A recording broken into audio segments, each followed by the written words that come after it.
শুধু একবার কাউকে পাঠান, অনেক মানুষ এসব গুনাহ করা থেকে বেঁচে যাবে।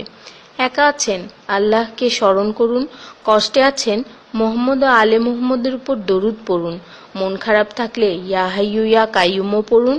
টেনশনে থাকলে ইয়া রাহিমও পড়ুন। ফ্রি থাকলে মেসেজটি ফরওয়ার্ড করুন, হে আল্লাহ, আমার উপর এবং তোমার নবীর উম্মতের সকল সদস্যদের উপর তোমার রহমত বর্ষণ করো, আমিন। তথ্য: আপনি কি জানেন পবিত্র কোরআন শুনলে ক্যান্সার হয় না?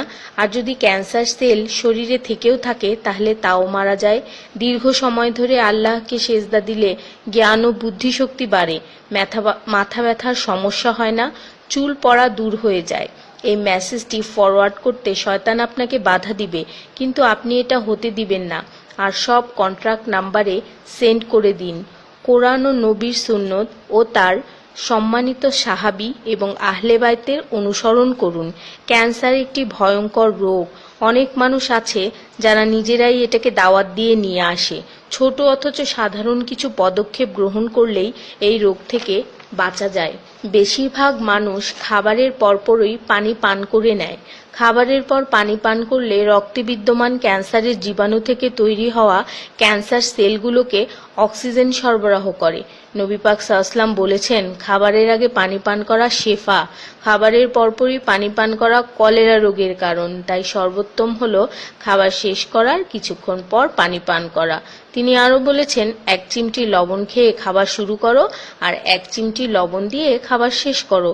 এ কথাগুলো তাদেরকেও জানিয়ে দিন যারা আপনার কাছে জীবনের চেয়েও প্রিয়। যদি কোনো ব্যক্তি ঘুমানোর সময় 21 বার বিসমিল্লাহির রহমানির রহিম পড়ে, আল্লাহ তখন ফেরেশতাদেরকে হুকুম দেন এই ব্যক্তির প্রতিটি নিঃশ্বাসের বদলে নেকি লেখা হোক।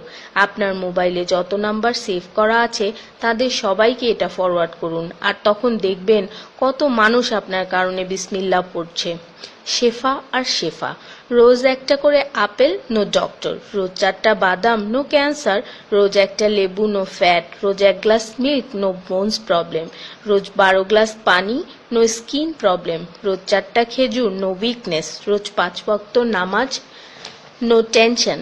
রোজ কোরআন অর্থসহ তেলাওয়াত, হ্যাপি অ্যান্ড হ্যাপি।